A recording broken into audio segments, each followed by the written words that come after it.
कैवलं चिदेनं वेनं वयनं दैधन्नं लघुयं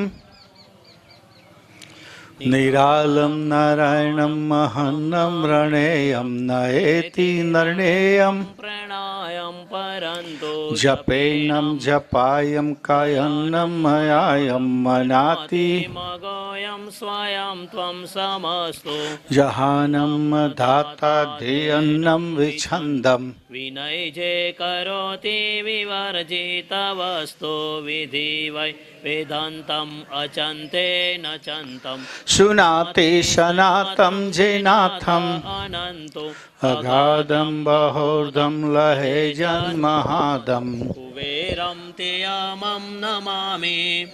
तो श्रीमद करुणा सागर महाराज की जय, कैवल धाम की जय, श्री अविचलदास जी महाराज की जय, सत कैवल साहेब, सत केवल साहेब, सत केवल साहेब।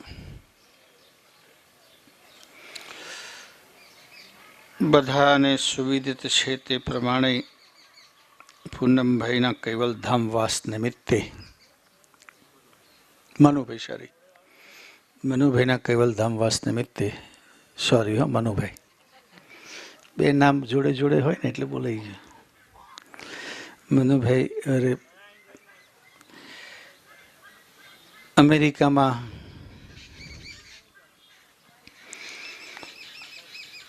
એકાએક કૈવલ ધામવાસ થયા.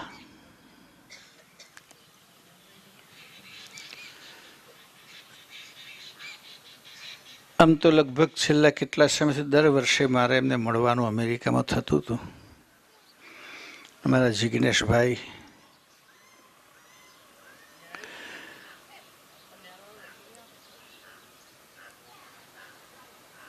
અને સાથે સાથે જિગ્નેશભાઈની સેવા પણ દર વર્ષે ગુરુ પૂર્ણિમાની ઉજવણીમાં ગુરુગાદીમાં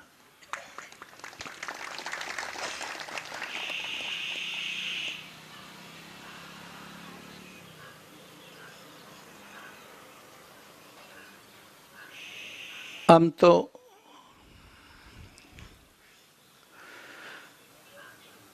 થોડા દિવસ પહેલાં જ તમારે ત્યાં આવવાનું થયું હતું, આવું જ નિમિત્ત હતું.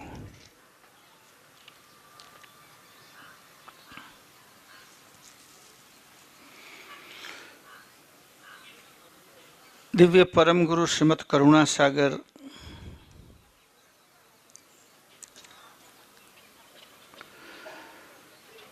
આ વિશ્વમાં પધાર્યા અને એમણે મનુષ્યને વિશ્વમાં ધર્મ તો હતો જ. ધર્મ તો મને લાગે છે ત્યાં સુધી ધર્મ ક્યારથી આ વિશ્વમાં ધર્મને માનવ માનતો થયો એનો કોઈ ઇતિહાસ નથી.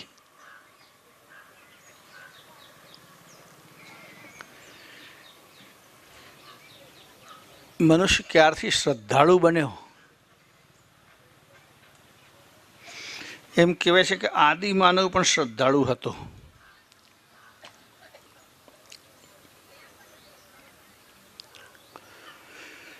એટલે શ્રદ્ધાની સાથે સાથે ધીમે ધીમે ધર્મની રચના થઈ,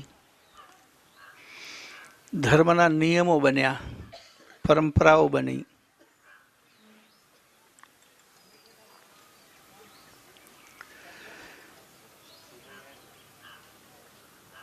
એટલે મનુષ્યની જન્મની સાથે જ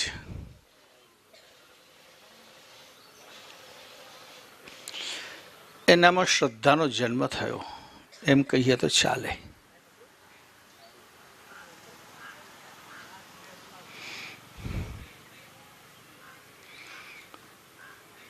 આપણું મંદિર છે ગુરુગાદીમાં, એની પાછળ 3 સ્કૂલો છે,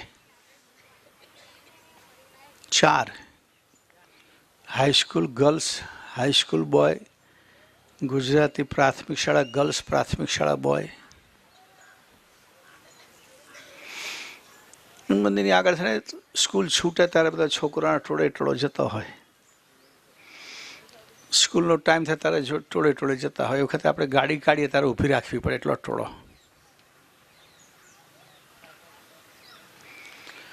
પણ આ છોકરાઓને પરીક્ષા ચાલુ થાય ને એમને મંદિરમાં બેઠા બેઠા ખબર પડી જાય. કારણ કે રોજ જે ટોળે બહારથી જતો હતો એ અંદર આવીને પછી જતો થાય એટલે ખબર પડે કે પરીક્ષા આવી.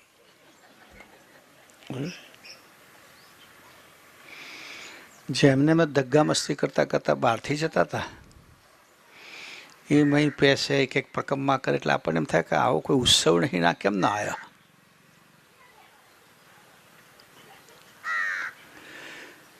એટલે મતલબ કે એને પણ શ્રદ્ધા છે કંઈ માથું નમાઈએ તો આખું વરસ ભલે મહેનત ના કરી પણ કંઈક આપણો દાડો વરે.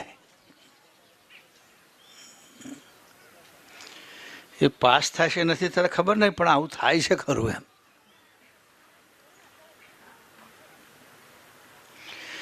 એટલે માણસ જન્મ્યો ત્યારથી શ્રદ્ધા નો જન્મ થયો એમ કહીએ તો ચાલે.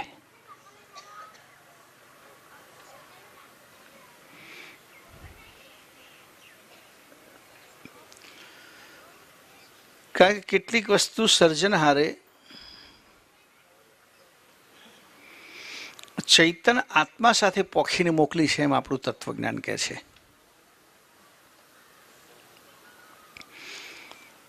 અક્કલ, આરત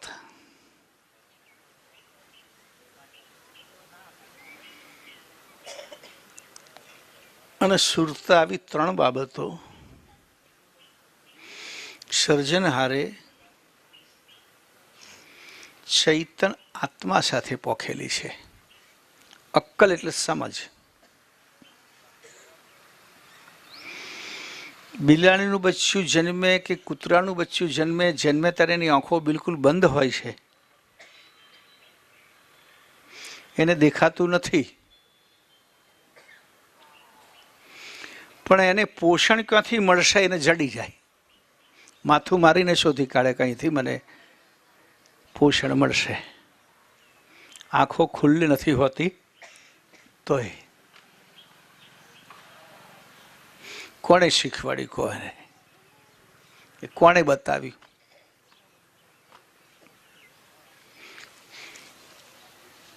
હજુ એની આંખો ખુલી નથી, એને કશું નહીં, છતાંય શોધી કાઢે. એ અક્કલનું પોખણ આત્મા સાથે મૂકેલું છે. બીજક વાવવામાં આવે જમીનમાં એટલે બે દિશામાં એની ગતિ થાય. તમે કોઈ પણ બીજ જમીનમાં વાવો તો બે દિશામાં એની ગતિ થાય.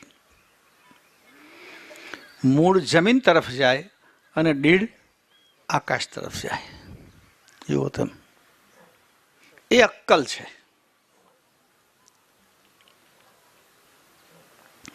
એ અક્કલનું પોષણ કોણ કરે છે?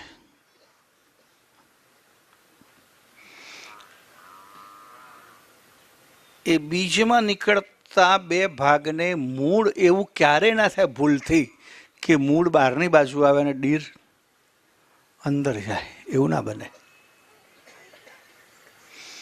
મૂળ પૃથ્વીમાં જ જાય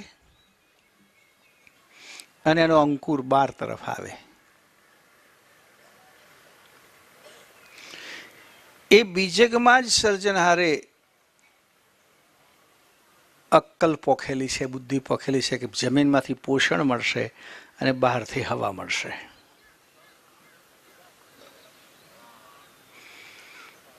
અને એ પ્રમાણેનો વિકાસ થાય છે.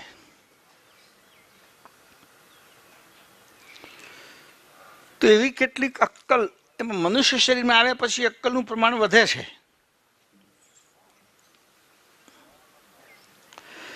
વૃક્ષ ઉગે અને કદાચ નીચે પથ્થર આવે, મૂળને જગ્યાને જવાની જગ્યા ના મળે તો નીચે પથ્થર આવે એટલે એના મૂળના વિકાસ માટે એને અવરોધ પેદા થાય, મૂળ વધે નહીં.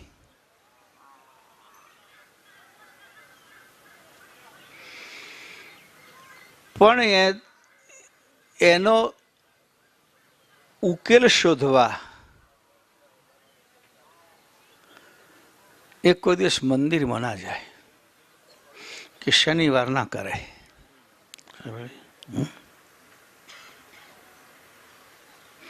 પણ માણસને અક્કલ આપી છે કે કોઈક જ્યોતિષને મળીએ કે આ પથ્થર કેમ કેમ હટાવાય,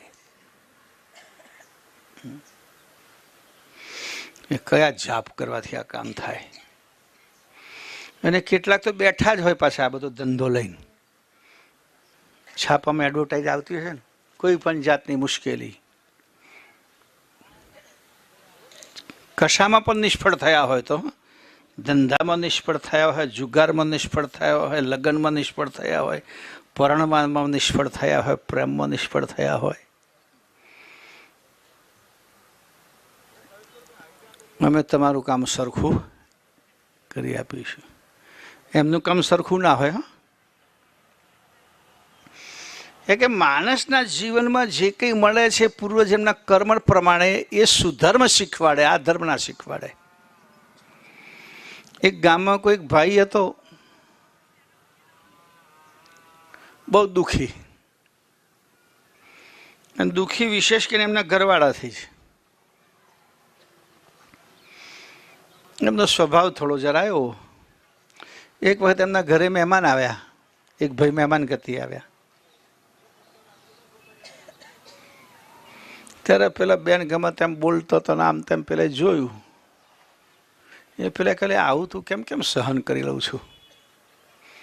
તે કે શું કરાવે ભાઈ, આપણે તો પરણ્યા એટલે જીવન સુધી જે મળ્યું તે.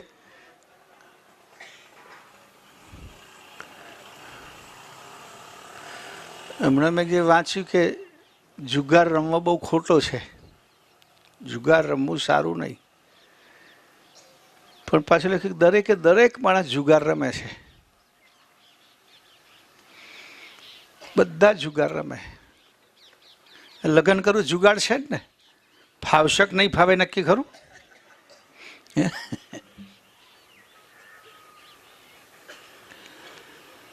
એટલે પેલા કે ભાઈ તમને જે કંઈ નસીબમાં આવ્યું હવે નસીબમાં જે હોય ભોગવી લેવાનું, સહન કરી લેવાનું. કે સ્વભાવ બદલવું અઘરું કામ છે. પેલો કે હોતું હશે ગોંડા કે છે, આનો ઉપાય હોય, જોવડાય ચોક્કસ. કે શનિનો હોય, રાહુનો ગમે તે પ્રોબ્લેમ હોય તો જ આવું બને, નહીં તો ના બને.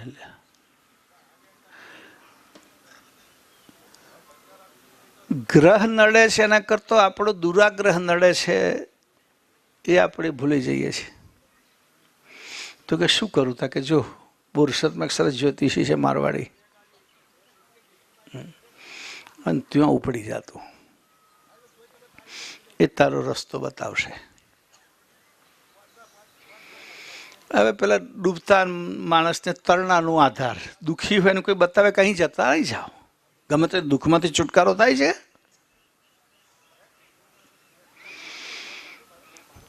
આ ભાઈ તો પહોંચી ગયો, ગામડેથી નીકળ્યો બિચારો. એટલે એને ખબર નહીં કે જ્યોતિષનો એનો ઓફિસનો ટાઈમ 9 થી 12નો છે. 11:30 વાગે, 11:45 વાગે પહોંચ્યો.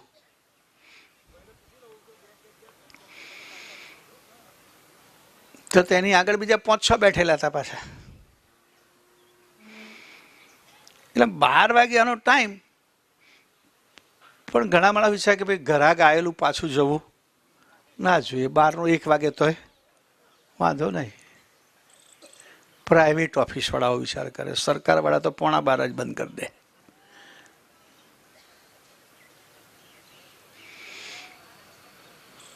એટલે આને તો ખાસું 1 વાગ્યા સુધી ચલાવ્યું, અને છેલ્લો આનો નંબર આવ્યો. જેવાની સાથે વાત કરે છે, અને આ જ્યોતિષીની ઘરવાળી ઘરમાંથી બહાર આવી ઓફિસમાં. ઘરનું બધું મેળા પર જોડે જશે.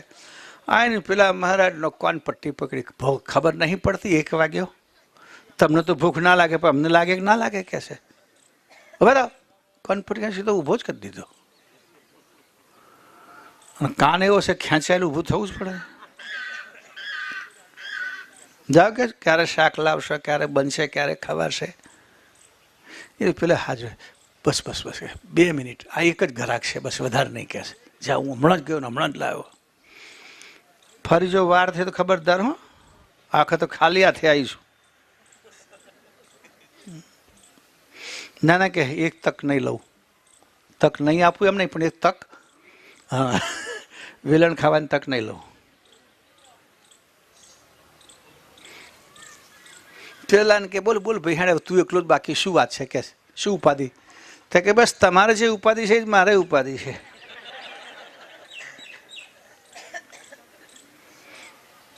મારે શું ઉપાધિ છે? તો કે હમણાં ઘરમાં જ નહોતી આવી. બસ મારે ફરક એટલો છે, કોણ પટ્ટીઓ સુધી મારે કોઈ દાડો પકડી નથી. હા, બોલીને કામ ચાલે છે. તમારે તો કાન ખાસો વાંભરી નાખે, જો ને લાલ લોલ થઈ ગયો. તો હવે તમારે જે ગ્રહ નડતા છે એ જ મને નડે છે, તો આપણે બેનો હાથે જ ઉપાય કરીએ.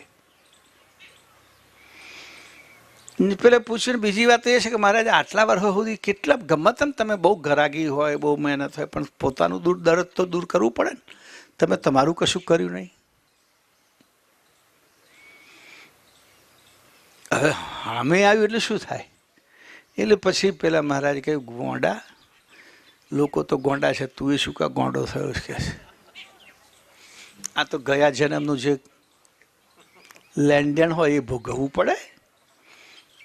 ગયા જન્મમાં આપણે એને હેરાન કરીશ, આ જન્મમાં એ હેરાન કરે.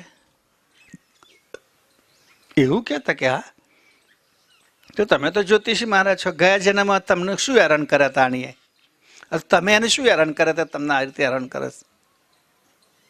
એટલે પેલા કે ભાઈ ગયા જન્મ એવું છે કે અમારી ઘરવાળી છે, એનો જન્મ ગધેડીનો હતો. એટલે ગાર નહીં, એકચ્યુઅલી ગધેડું એમ. અને બાર ભાગોળે કે છે ચડતી હતી ઉકેડા ઉપર. ઉકેડા પર લીલું ઘાસ સારું હોય, ખાતર નાખવું ના પડે.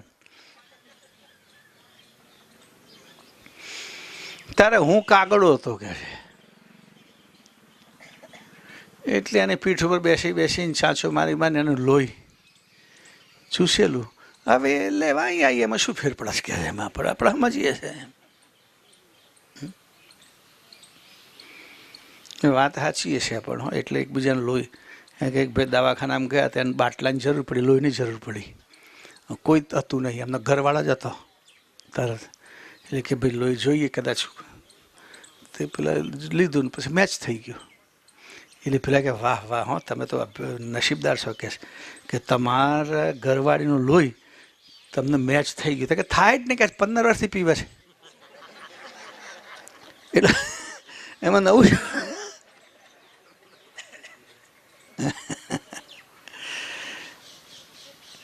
તો ભાઈ આપણે માનીએ સુખ દુઃખ સંબંધ, આ તે બધી જે કઈ વાતો છે એની પાછળ કંઈક ને કંઈક ઋણાનુબંધ સંબંધ છે. અને બીજી વસ્તુ તો એ છે, કેટલાક માણસો એમ માને છે કે આપણા ઘરમાં દુઃખ છે. એવું નથી. દુઃખ વગરનું કોઈ ઘર જ નથી.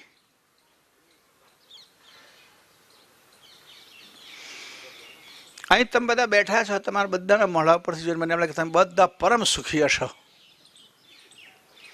કોઈ જાતનું દુઃખ હોય જ નહીં, પણ એવું જ રહેવું જોઈએ. બરાબર છે? જે માણસ દુઃખ ગણગણ કરે એ વધારે દુઃખી થાય.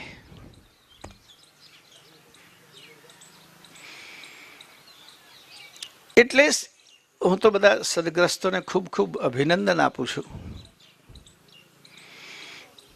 કે દરેકે દરેક પરિસ્થિતિમાં પણ તમે બધા સારી રીતે જીવો છો, ખુશીઓ મનાવો છો, ખુશ રહો છો, ઉત્સવ મનાવો છો, તહેવારો ઉજવો છો, સારા નરસા પ્રસંગમાં જાઓ છો, ખુશીથી જાઓ છો.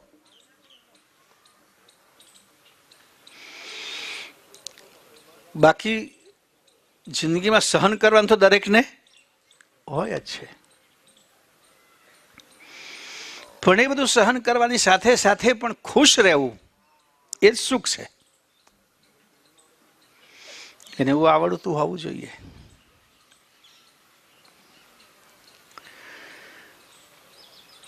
પરિસ્થિતિ કોઈની ભલે કોઈ માણસ એવો હશે કે બહુ ધનવાન હશે, આપણે નાનું મકાન હશે, કોકને મોટું મકાન હશે, આપણા ઘરમાં ખાલી પંખો હશે, કોકના ઘરમાં એર કન્ડિશન હશે,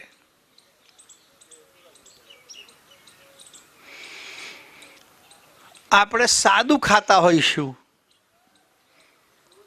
કોકના ઘરમાં રોજ પકવાન ચાલતા હશે.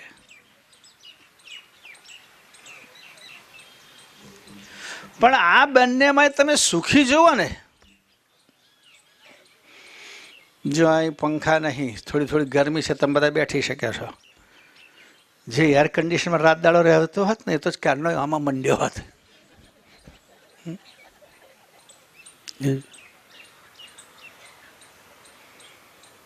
એને આગુ પાછું થયા કે છૂટકો જ નહીં. એને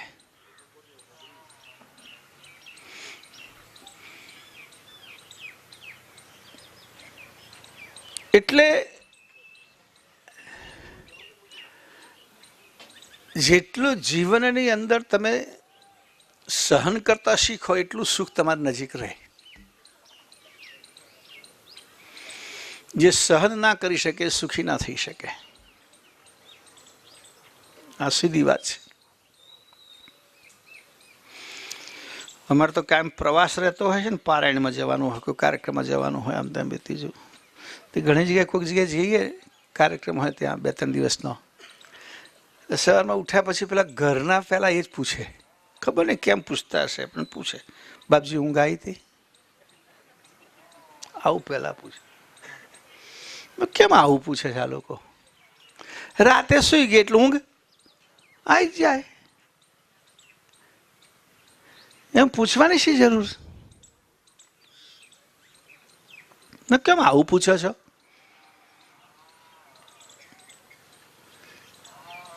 તો કહે છે આ તો અમારે તો એવું છે ને, કદાચ કોક દાડો કંઈક જવાન થાય ને તો પથારી બદલાય ને તો ઊંઘ જ ના આવે, ઘર બદલાય તો ઊંઘ જ ના આવે. એટલે પાછું ગમ્મતમાં કહું, અમારે ઊંધું છે, એકને એક પથારી હોય ને બહુ દાડા સુધી તો ઊંઘ ના આવે, એકને ઘર હોય તો ઊંઘ ના આવે.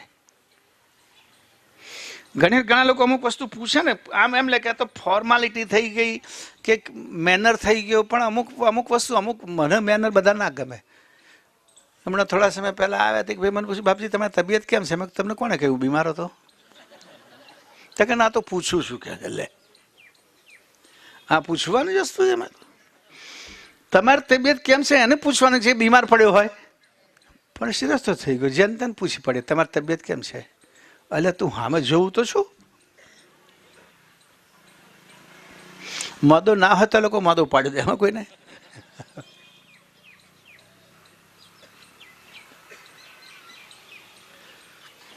તો મનુષ્યના જન્મ સાથે શ્રદ્ધા જન્મી છે.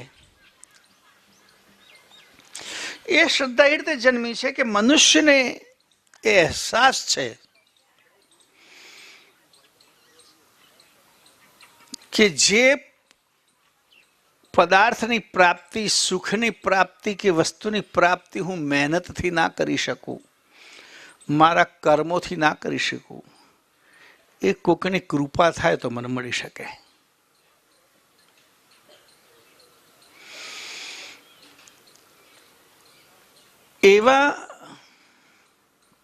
એવી કોઈ અદર્શ શક્તિ છે એમ માનવે પહેલેથી સ્વીકાર્યું છે કે જેની મહેરબાનીથી આપણું કાર્ય થઈ શકે.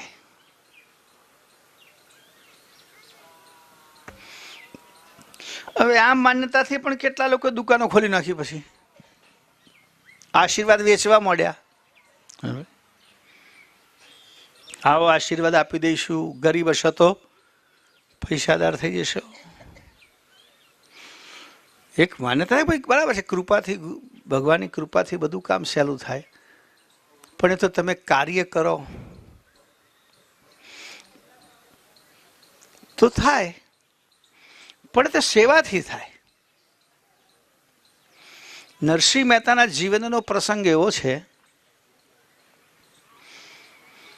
કે એક દિવસ એમના ઘરમાં મહેમાન આવી ગયા, કોઈ સગા બે. એટલે એના પત્નીએ મહેતાને બોલાયા રહોડામાં. જુઓ કે છે ભગવાનની કૃપા સારી છે તો લોટ ચોખા દાળ બધું ઘરમાં છે જ, એટલે મહેમાનને જમાડી છે, પણ ઘી નથી. તમે આ તપેલી લઈ અને પાછલા બાયણેથી નીકળી જાઓ ઘી લેવા. મહેમાનોને ખબર ના પડે કે આયા ઘી લેવા જવું પડ્યું. અત્યારે તો આવું ના બને, પણ પહેલાં આવું પોસિબલ હતું. અત્યારે તો મહેમાને ઘેરે શું કામ જમણે? હેને બહાર ભાગોડે ફરતા આવીશું પાણીપુરી, તારે શું માથાકૂટ કરી? ઘરમાં કશું રાખવાની જરૂર ક્યાં?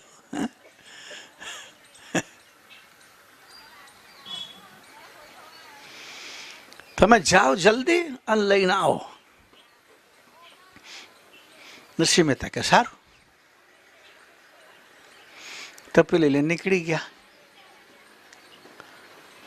આ બેન કહે છે ત્યાં સુધી હું મહેમાનની સાથે થોડી વાતો કરું. અંદર મૂકી દીધું આધણ બાધણ, રહોડામાં ઓટો મારી આવીએ ને જોતા જઈએ ને અમની સાથે વાતો કરીએ. તો મહેતાજી નીકળ્યા ઘી લેવા. ત્યારે એવા વચ્ચે એક ભજન મંડળી હતી, એ ભજન કરતી હતી. નરસિંહ મહેતા તો ભજનિક માણસ હતા. કોકે જોયું કે મહેતાજી આવો આવો, હો ચાલો ને તાર થોડી વાર એક બે ભજન ગાઓ ને તમે આવીને. નરસિંહ મહેતા બેસી ગયા. ભજન ગાવાનું મળે એટલે તો શું, ભૂખ્યાને લાડુ મળે એવું આ તો, ભગતને ભજન મળે. બેસી ગયા કીર્તાલો. પછી કોઈક ભગત કહ્યું, ભગત બપોરનું જમવાનું ટાઈમ થયો, ભજન બંધ કરો. ભજન બંધ કર્યું. તારે નરસિંહ મહેતાને યાદ અરે હું તો ઘી લેવા નીકળ્યો છું મહેમાન માટે, ઘેર તો રાહ જોતા હશે. ત્યાંથી દોડ્યા દુકાનેથી, શેર ઘી લઈને તપેલીમાં ઘેર દોડ્યા. ઘરે જઈને એના પત્નીને કહે છે, લે મારે મોડું થઈ ગયું. તો કે કેમ મોડું? તો તમારે મોડું તો થઈ ગયું, પણ કંઈ કામ આપણું અટક્યું નહીં. કે શું થયું? તો કે કોઈ ભાઈ આવ્યા તો એ કહે છે કે નરસિંહ મહેતા કહે છે હું ભજનમાં બેઠો છું ને આ ઘી લઈ જાઓ અને ઘેર આપી આવો. તો કોઈક માણસ ઘી લઈને આવ્યું હતું કે છે, અને મેં રસોઈ બનાવીને પેલા મહેમાને કહ્યું બે હતા કે ના અમારે તો ઉતાવળ છે એટલે જતા રહ્યા સરસ જમીન. નરસિંહ મહેતા કે મેં તો કોઈને વાતે નથી કરી ઘી ઘેર જોઈએ. તો આ ઘી ઘેર આપવા કોણ આવ્યું? ચોક્કસ મારો ભગવાન જ આવ્યો હોવો જોઈએ. એટલે તો તમને પણ કહું, કોઈક દાડો ઘરમાં મહેમાન આવી જાય તો કોઈ ભજન મંડળમાં જઈને બેસો. એને ભગવાન ઘી લઈને આપી દે છે. પરંતુ નરસિંહ મહેતાને થયું હકીકત છે, આપણે થાય કેમ એ પ્રશ્ન છે. હા, એક લાભ થાય, કદાચ તમે મહેમાન આવે ઘેર જતા પાછા ના આવો તો ફરી મહેમાન આવે નહીં.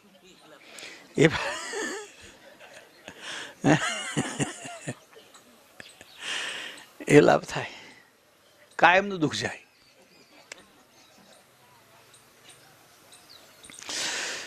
તો કોઈ એમ કહે કે ભાઈ ભજનમાં બેસવાથી આવું ફાયદો થાય, અને એવા ફાયદા માટે જ કોઈ ભજનમાં બેસતો હોય તો લાભ થતો નથી. એટલે જે આશીર્વાદ ને કૃપા વેચવા નીકળ્યા છે ને પરચા વેચવા નીકળ્યા હોય, અને જેમનો પ્રચારનું માધ્યમ માત્ર પરચા જ હોય, તે પણ સુધર્મ નથી, એ પણ શ્રેષ્ઠ ધર્મ નથી. કરુણાસાગર મહારાજ કહે કે ધર્મ અનાદિકાળથી આ વિશ્વમાં છે. માણસો ધર્મમાં માને છે, ધર્મને અનુસરે છે. પણ બાપજી કહે છે હું શું લઈને આવ્યો? કે હું સુધર્મ લઈને આવ્યો. ધર્મમાં સુધર્મ. મનુષ્યને ગમે એટલું તમે આપો, કોઈ એમ કે કોઈ મનુષ્યને કશું આપવાથી એ સંતુષ્ટ થઈ જાય તો એ વાત ખોટી છે.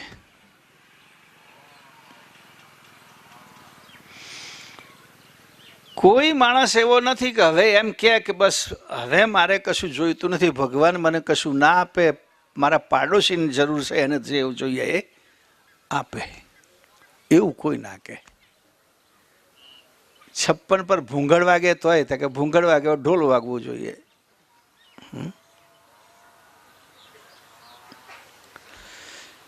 એટલે માણસને ભૌતિક રીતે કશું આપીને એને રીઝવી ના શકાય.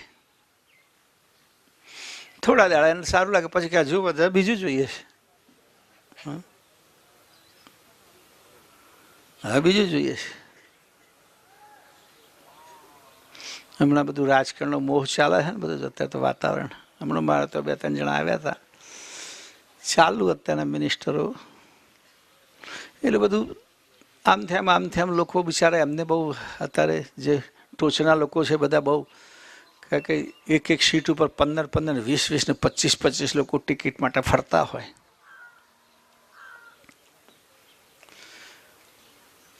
ટિકિટ વાળા એમ ફરિયાદ કરે કે અમે આટલું કર્યું. પેલા એમ કહેવાય કેટલાની ટિકિટ આપીએ કે એક વિધાનસભામાં 1 જ અપાય કે છે, લેનારા 35 જણા છે, શું કરીએ? એ વાત કરે આ લોકોને કે શાંતિ જ નથી. કોઈને અહીંયા હોદ્દો આપે તો કે હવે મને ધારાસભ્ય બનાવો, ધારાસભ્ય બનાવીશું કે પછી હવે મને મિનિસ્ટર બનાવો, મિનિસ્ટર બસે પછી કે હવે મને પાર્લામેન્ટમાં મોકલો. જોયું જે હોય તે. અત્યારે તો અમારે ત્યાં બધા માણસો આવે તો આપણને બધાને ધારાસભ્ય જ બનવું છે, કોઈને સારા સભ્ય તો કોઈ એમ નહીં કહેતું કે સારા સભ્ય કઈ રીતે મેં બની, એવું કંઈક બતાવો.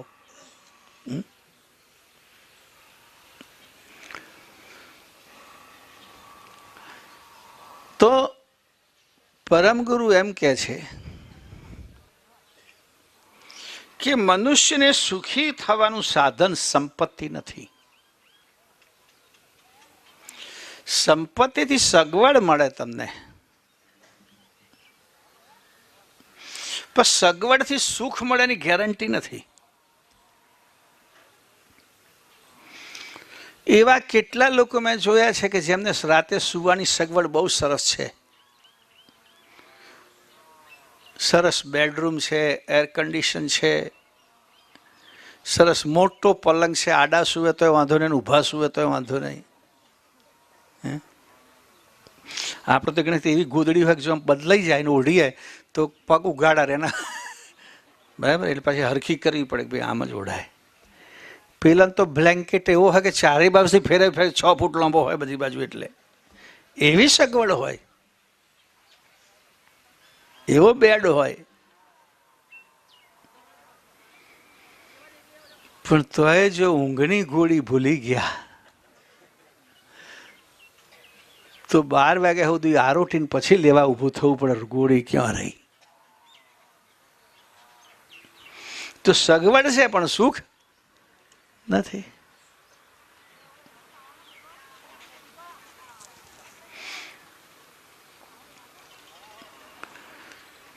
સગવડ છે. ઘણા માણસો જેમના ઘેર તમે જુઓ તો ખાવા પીવાનું કોઈ ખોટ જ ના હોય, પણ ડોક્ટરે દબે નહીં, એમને મોઢે તાળો મારેલો હોય. આપણે તો ઘણા બધા આવે લોકો એવા, બધું ખાય, ઘડ્યું ના કહે છે. કેમ નહીં પચે? કે ના પચે તો ખરું, પણ 240 રહેશે કે ફાસ્ટિંગમાં.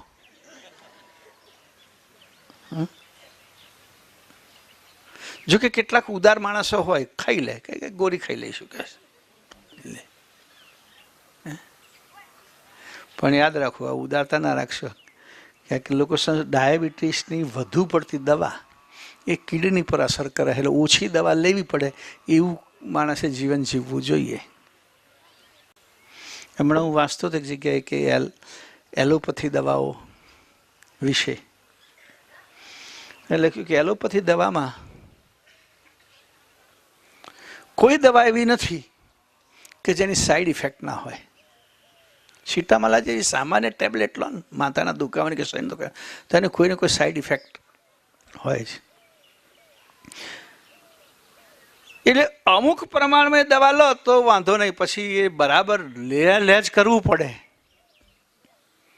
અમેરિકામાં તો ડૉક્ટરો દવા આપે અમુક, પછી તરત જ એની સાથે સમજાવે કે આટલી સાઈડ ઇફેક્ટ છે. દર 6 મહિને સાઈડ ઇફેક્ટ જેની થતી હોય એની એ લોકોને પાછું એ કરવું પડે, ટેસ્ટ કરાવવા પડે કે ભાઈ આની સાઈડ ઇફેક્ટ કેટલી છે. સાથે બીજી જ ગોળી લેવી પડે કે કોઈક દવા લીધી હતા કે ભાઈ કિડનીને અસર કરે, પાછી બીજી એ અસર ના કરે માટે બીજી જોડે લેવી પડે.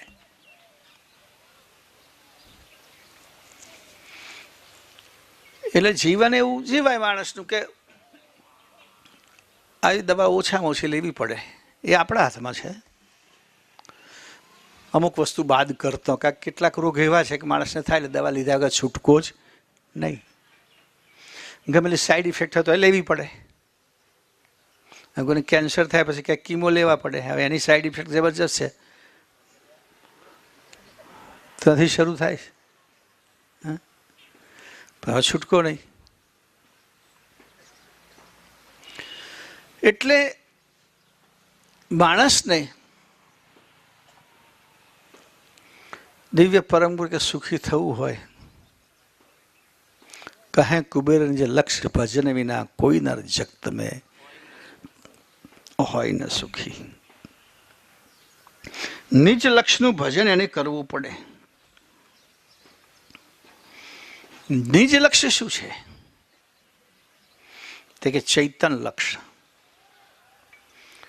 અંશ અને અંશીનો લક્ષ્ય. એ અંશ અંશીનો લક્ષ્ય, એ નિજ ચૈતન લક્ષ્ય, એ જ્ઞાન લઈને દિવ્ય પરમ ગુરુ શ્રીમદ કરુણાસાગર વિશ્વમાં આવ્યા છે.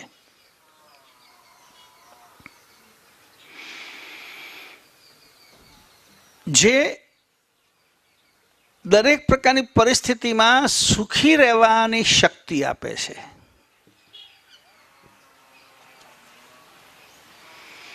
તમે જોયું અત્યારે રસીકરણ બહુ ચાલે છે, ખબર તમને?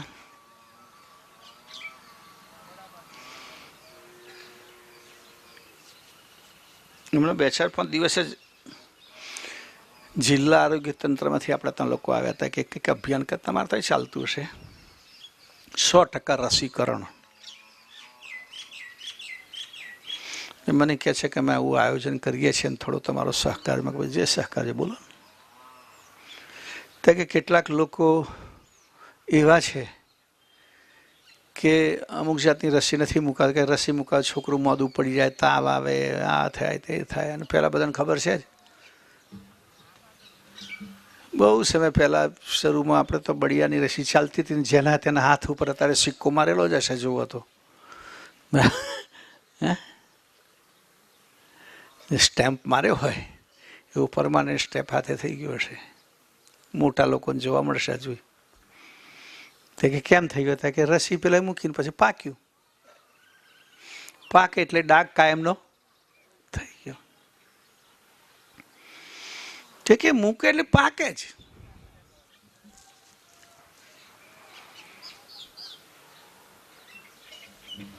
પણ એનાથી રોગ પ્રતિરોધક શક્તિ વધે. જે રોગની રસી મૂકી હોય એ રોગ ના થાય. અત્યારે બાળકોને બાળ લખવાનો ને એવા બધાની રસીઓ આવે છે ને,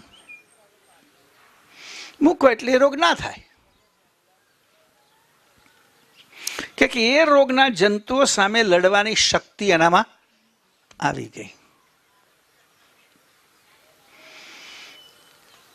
અને રસીવાળા એવું કહેતા હોય છે કે જે રોગની રસી હોય એ રસીની અંદર એ રોગના જંતુઓ હોય,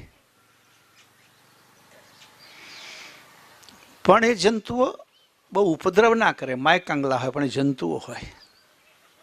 અને એટલે રસી મૂકો એટલે થોડુંક તો તમને તકલીફ થાય. એ જંતુઓ કંઈક સક્રિય થાય, એ જંતુઓ પેદા થાય, પછી એ જંતુને મારવા માટેની તમારા શરીરમાં ઓટોમેટિક શક્તિ પેદા થાય. એટલે ભવિષ્યમાં એ રોગાણુઓ તમારા શરીરમાં આવે તો અસર કરી શકે નહીં. આવું આ લોકોનું એક વિજ્ઞાન છે. એટલે એ રોગની સામે લડવાની શક્તિ પેદા થાય તમારામાં, પછી એ રોગ ના થાય. જો શક્તિ ના હોય તો રોગ થાય. અને રોગ થાય એટલે મોડા પડે, માણસો દુઃખી થાય. પહેલાના જમાનામાં એવું કહેતા હતા કે આપણા દેશમાં ઓરડી અછબડાનો રોગ બહુ ભયંકર હતો અને લોકો એને રોગ નહોતા માનતા, કોપ માનતા હતા. બળિયા બાપજીનો કોપ આવ્યો એમાં, મારા ઘરમાં બળિયા બાપજી એમ કે લોકો પાછા. અને તે શું ઘરમાંથી કોઈને આવવા ના દે ને, બાર લીમડાના ડાળા લટકાવે ને, કોઈ નજર ના પડવા દે ને.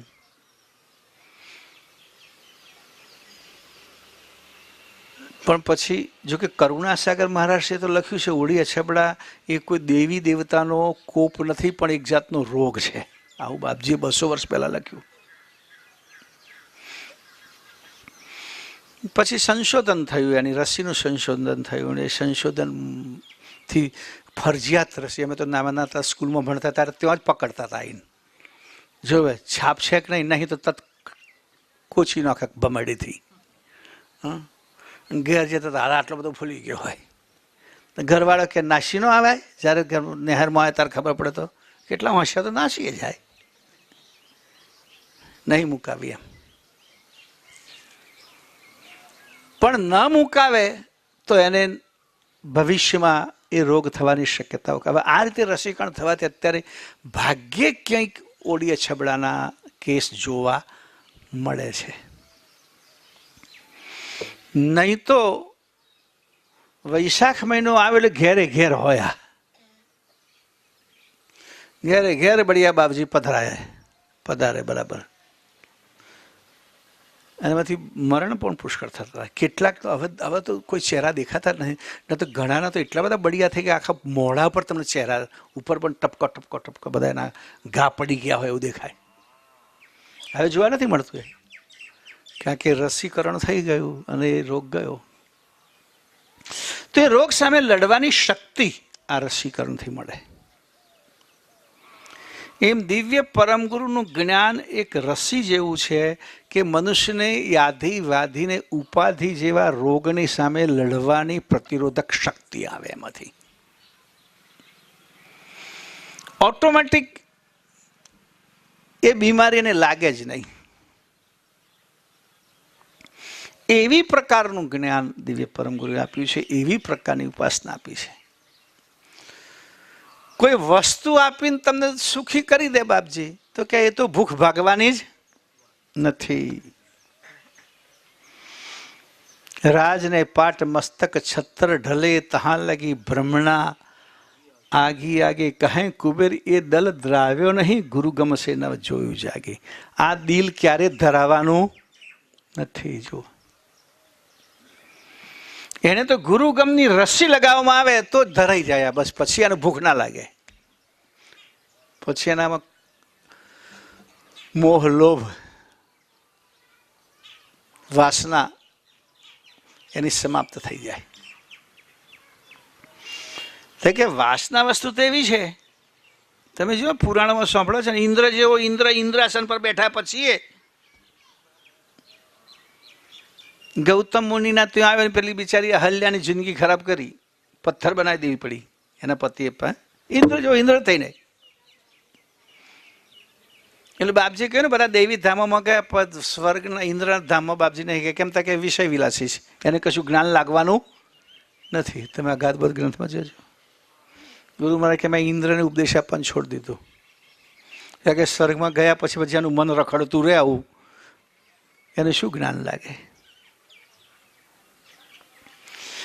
એટલે માણસ હવે ઇન્દ્રને શું દુઃખ છે કહો, ઇન્દ્રને શું કમી છે? એકથી અધિક રૂપવાન અપસરાઓ સ્વર્ગમાં રહે છે, તો ઇન્દ્રની દાનત બગડી અહલ્યા ઉપર. કારણ એને રસી નથી મુકાઈ જ્ઞાનની. એટલે આ બીમારી નામ એટલા માટે આવી કે કૈવલ્ય જ્ઞાનનું રસીકરણ થયું નહોતું.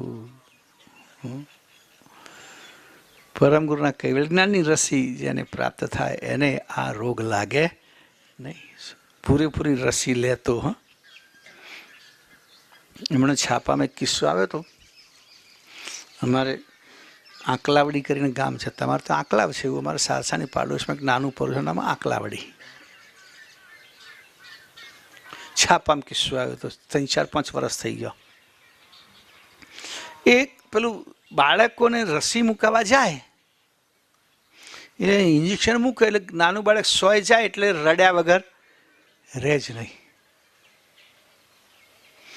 પણ એક નર્સનું આખા અમારા આણંદ જિલ્લામાં, આણંદ તાલુકામાં એવું નામ થઈ ગયેલું કે એ રસી મૂકે બાળક રડે જ નહીં. એટલે આ લોકો રસી મુકાવા જાય અને પૂછે પેલા બેન છે તો કે નથી, તો આજે નહીં આવીએ. આ દવાખાના આવેલો પાછો જાય. પછી જે દિવસ પેલા બેન આવે ત્યારે પાછા પેલા લોકો રસી મૂકવાની. બેન રસી મૂકે, છોકરું રડે જ નહીં. દિલ્હી દિલ્હી બધાને બહુ કેવો હાથ કહેવાય. જુઓ ને આમ છોકરાને રસી મૂકે તો બાળક રડતું નથી. પણ એક હોશિયાર ઓફિસર હતો આરોગ્ય ખાતાનો, એણે શોધી કાઢ્યું ભાઈ એવું તો બને જ નહીં. ગમે તેવો માણસ હોશિયાર હોય, ગમે તેવો હાથ સારો હોય, પણ ઇન્જેક્શન મૂકે એટલે બાળક રડ્યા વગર તો રહે જ નહીં. આને એવી શું કળા છે કે આ ઇન્જેક્શન મૂકે તો રડતી નથી, બાળક રડતું નથી. નિકો ઓફિસર જ કંઈક ગરબડ લાગે છે આમાં.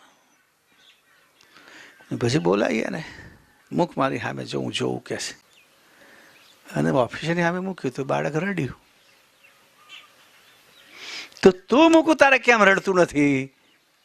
પછી પેલી ખગરી મને કહે છે બહુ દયા આવે, છોકરું રડે મારથી સહન નહોતું થતું, એટલે કહે છે હું રૂનું આવડું મોટું પુલવું લઈ અને આમ આગળ રાખીને ઇન્જેક્શન દવા જે છે ને ઇન્જેક્શન ના જવા દઉં, રૂમ જ છોડી દઉં.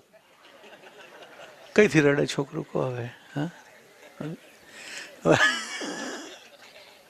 પછી રેકોર્ડ કાઢવો પડે, કોને કોને આણે રસી મૂકી બધાને પાછા બોલાવો અને ફરી રસી મૂકો કે છે.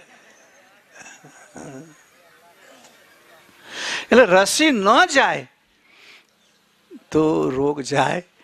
એમાં કદાચ કોઈ આવ્યો હોય બાપજીના શરણે પણ દવા રૂમમાં જતી રહી હોય અને અંદર ના જઈ હોય તો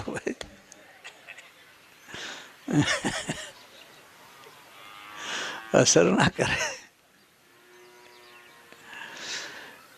તો દિવ્ય પરમ જ્ઞાન એક એવી ઔષધિ છે. બાપજી કે હમ વૈદક ભવ દુઃખ દર્દ કે, પણ પથ બીનું પદ નહીં પાઈ, છરી બિન રોગ ન જાય. ગુરુ મહારાજ કે હું વૈદ છું, દવા આપું છું. કૈવલ જ્ઞાનની રસી બાપજી બધાને આપે છે. પણ એને બરાબર ઉતારવી પડે, જવી જોઈએ તો અસર કરે. પરમ ગુરુના જ્ઞાનમાં આવેલો જીવાત્મા પછી આવી બધી આડ અંપાડવાળી ઉપાસના કે નાશવંત ઉપાસના કે કોઈ પરચા પરચી આપે કે કોઈ લાલચ આપે, કે અત્યારે મોટે ભાગે બે પ્રોબ્લેમ થયા છે. નીચલો વર્ગ જેટલો છે ને, નીચલો વર્ગ એટલે ગરીબ વર્ગ, સામાન્ય સ્થિતિવાળો વર્ગ, એ ધર્મ માર્ગમાં ભયના કારણે જાય છે. ભય, માતા આવશે તો બધું ખરાબ કરી નાખશે, એ ભયના કારણે જાય છે. ભય લાગે એટલે ગમે તે ભય. અને થોડો સ્મૃદ્ધ વર્ગ છે એ ધર્મમાં લાલચના કારણે જાય છે. આશીર્વાદ મળી જશે ને આપણે માલામાલ થઈ જઈશું. એટલે કાં તો ભયના કારણે કે કાં તો લાલચના કારણે, જ્ઞાન માટે કે મોક્ષ માટે નહીં. જ્ઞાન અને મોક્ષ માટે જો માણસ હતા એને પછી કોઈ પરચાની અપેક્ષા રહેતી નથી. એ પોતાની જાતને એવી રીતે બનાવે, જેમ દાખલા તરીકે તમે અહીંથી વાસદ જતા હો, રોડ ઉપર જાઓ છો. હવે રોડ ઉપર કેટલા કંઈક ખાડા બાડા પડ્યા હોય,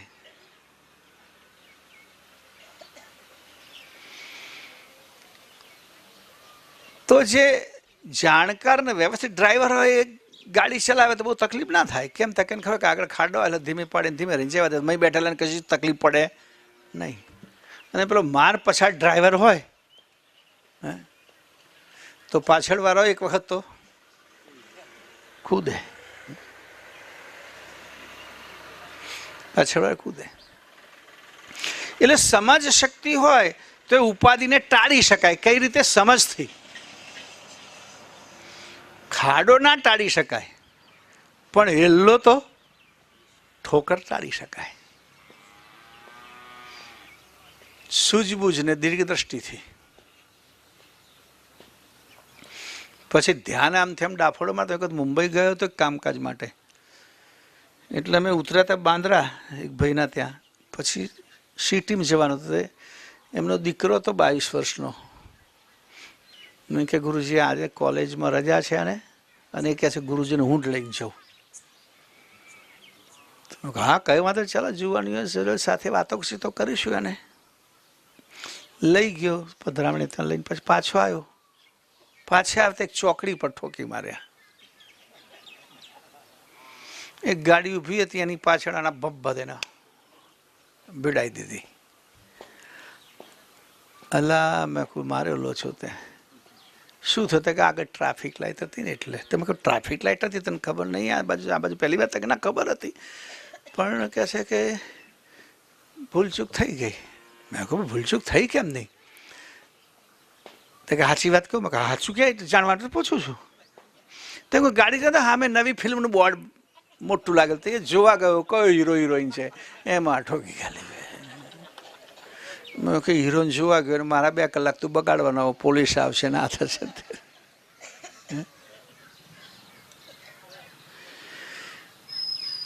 એટલે આ રીતે માણસનું મગજ આમથી આમ વાસનાઓમાં તૃષ્ણાઓમાં ઈર્ષ્યામાં આ બધા ભટકતું રહે. તો ગાડી ભટકાયા વગર રહે નહીં. પછી એમાં કે હે ગુરુ મહારાજ હું આટલી ભક્તિ કરું છું તો મારી ગાડી ઠોકાઈ? અરે તું એ ઠોકવ ગાડી તો શું પણ.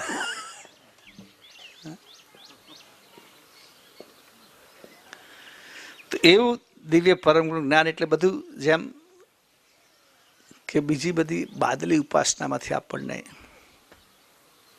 ઘણી બધી એવી ઉપાસનાઓ રૂઢ થઈ ગઈ આપણા ત્યાં કે જેનો કોઈ મિનિંગ નથી. જે મારા ભાઈ કહેતા હતા ને કે મેં કર્મ કોણ કરી નાખ્યું, ખાટલો કાઢી નાખ્યો. મેં કહું શું કરવા ભાઈ?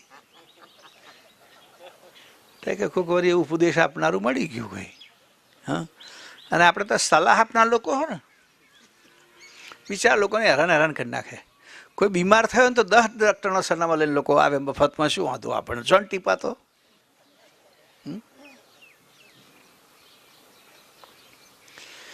સદગત આત્મા એના સત્કર્મ લઈને ગયા પછી પાછળની ક્રિયાઓ માત્ર વ્યવહારની છે. વ્યવહારની સાથે સાથે કે ભાઈ સ્વાભાવિક છે કોઈક સ્વજન આપણા ઘરમાંથી જાય એટલે શોક મનમાં હોય, મનમાં દુઃખ હોય. તો એ દુઃખને પોટલું હવે આઘું પાછું કરી નાખવા માટે કે ભાઈ ચાલો હવે. નહીં તો પહેલાં તો એવું હતું ને લોકો શોક આખું વર્ષ પાડતા હતા. દર પછી એ વર્ષે દિવાળી આવે હોળી આવે તો પેલા યાદ આવે કેમ થાય કે દિવાળી આવે તો ઘરમાં કશું ખાવાનું બનાવાય.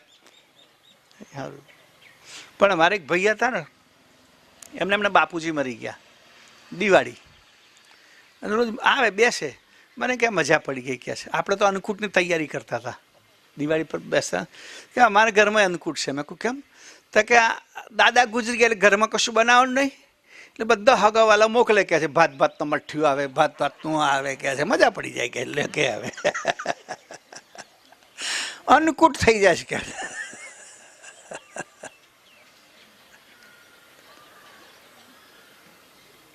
એટલે આ બધી માન્યતાઓથી આપણે આવી રીતે ઘેરાયેલા છીએ પણ એમાંથી બહાર આવવું જરૂરી બને. એટલે આવા એક સામાજિક કાર્યક્રમ હોય કંઈક એવું હોય કે જેમાં હા આપણે નિમિત્તે આપણે ત્યાં એક વસ્તુ છે ધાર્મિક રીતે કોઈ પણ નિમિત્તે શુભ અશુભ નિમિત્તે કંઈક ને કંઈક ધાર્મિક ક્રિયા કરો, પુણ્યદાન કરો, સારી જગ્યાએ કે સંપત્તિ વાપરો. પણ સારી જગ્યાએ એવી જગ્યાએ જેનું વળતર મળે. કર્મકાંડમાં આ રીતે કોઈ વળતર મળવાનું તમે જે કંઈ મોકલ્યું હશે. હમણાં હવે તો કેટલું બધું વધી ગયું. પહેલાં તો ખાટલો કાઢતા ત્યારે મર્યાદિત મૂકતા હતા વસ્તુઓ. હવે તો પહેલાં ફાનસ મૂકતા હતા. આ વખત શું મૂક્યું તમે? બેટરી મૂકી. ક્યાં કે એ તો સારું છે મારા મનુભાઈ સાદા હતા. બાકી અમેરિકામાં તો લોકો પેલું પીતા હોય તો એ મૂકવું કે એમને તો જોઈએ મૂકવું પડે. અહીં જે જોઈએ બધું તો જોઈએ.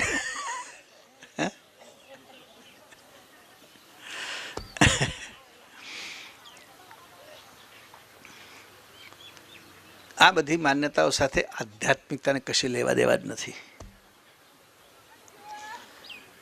સાપ ગયા ને લીસોટા રહ્યા એવી બધી વાતો છે. મેં ત્યાં વાત કરી હતી ને પેલું પારાયણ થયું તો પેલા દાદા ગાયનું વાછડું ગૌદાન કરતા કે શું તે વેતરણી તરી જાય. ગાયનું મહત્વ છે કે સારી ગાય બરાબર છે, કોઈકને આપો તો બિચારો. પેલા એક આ કર્મકાંડની વાત કરતા એક વાત થઈ કે એક જગ્યાએ એક પરિવાર બહુ ગરીબ પરિવાર હતું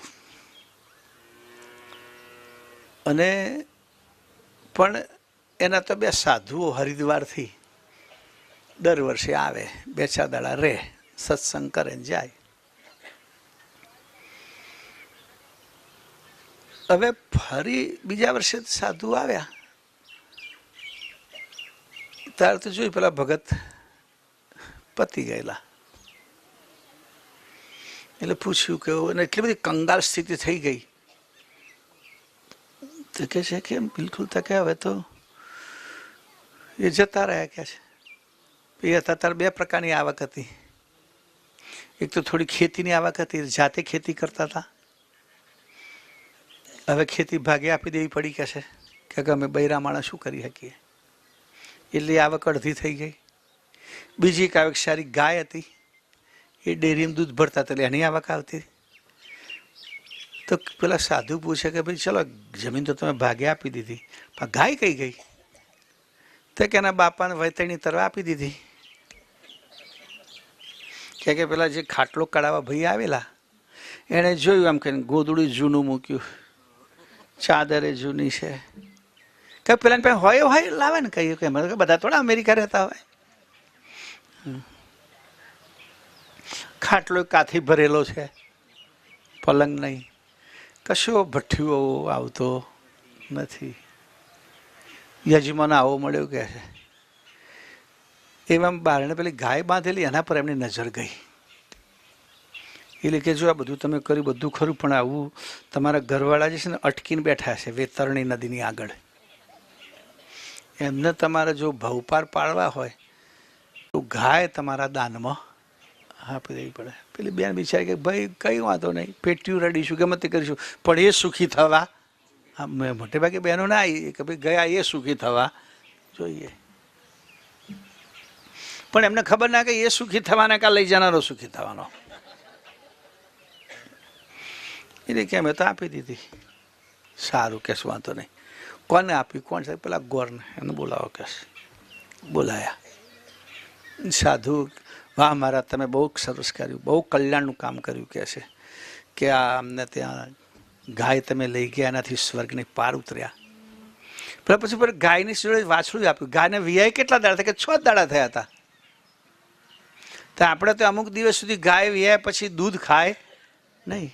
એટલે કે મારા તમે 6 દાડા થયા અને જઈને તરત ખબર નહીં તાજું એવું પેલું દૂધ ખાધું કે છે જે બચ્ચાને પાવાનું હોય એ તમે ખાઈ ગયા. તમને ખબર ના હોય બ્રાહ્મણ તરીકે, તમે ગાય પાલેલી નહીં, ખેડૂતને ખબર હોય બધી. તે કે શું થયું? તો કે એનાથી પેલા દાદાને ત્યાં પેટમાં કરમિયા પડ્યા. તો હું શું કરું કે છે? તો કે અમે એમની સાથે મારો બહુ લાંબો સંબંધ હતો કે છે. એટલે સ્વપ્નમાં એમણે આવ્યું કે મને કરમિયા પડ્યા છે, તો હવે કરમિયાની દવા શું? તો કે ડોમ દઈએ તો કરમિયા મટે. એટલે અમે હરિયો ગરમ કર્યો છે, હવે તમારે કયા થાપ લેવો છે કહો. દઈ જ પાડી 8 આણીનો હરિયો છે તે પાછો. અરે ભલા માણસ કે છે મને ડોમ દો ને એમને કરમિયા માટે એવું હતું હશે? તો કે તમે ગાય લઈ ગયા ને એ તરતા હોય તો પછી ડોમ તમારે જ ખાવું પડે ને એમાં શું થાય? ના કહે છે મારે ડોમ બોમ નહીં ખાવું, તમે કહો તો ગાય પાછી બાંધી જવું, પણ ડોમ તો આ બધી વાતો એવી છે. તો દિવ્ય પરમગુરુનું જ્ઞાન જે આપે છે બહુ ઉત્તમ વસ્તુ આપે છે. બીજી વિશેષ તો વાતો મેં કહ્યું તેમ દર વર્ષે જિજ્ઞેશભાઈને મળવાનું થાય છે. ગુરુ પૂર્ણિમા મને સારી સેવા હોય છે. સદગત આત્માને શાંતિ મળે માટે આપણે પ્રાર્થના કરીએ છીએ. પ્રાર્થના જ પહોંચે, કોઈ વસ્તુ પહોંચે નહીં. મનની ભાવના પહોંચે, શ્રદ્ધા પહોંચે. એમના નિમિત્તે તમે કોઈ વસ્તુ આપો ને કદાચ અમને આપો છો તો અમે કંઈ તો મોકલવાના નથી, તો અહીં જ વાપરવાના. ગમે તો ચોખ્ખવટ કરી દઉં છું. કંઈ ને કંઈ પુણ્ય કામમાં કે સેવાના કામમાં વપરાય. એમને તો આપણી ભાવના પહોંચે છે, આપણી પ્રાર્થના પહોંચે છે, અને એ પ્રાર્થનાથી એમને અખંડ શાંતિ મળે એવી આપણે અપેક્ષા. અને સાથે હું મારી વાણીને વિરામ આપું છું. સૌને સતકેવલ સાહેબ, સતકેવલ સાહેબ.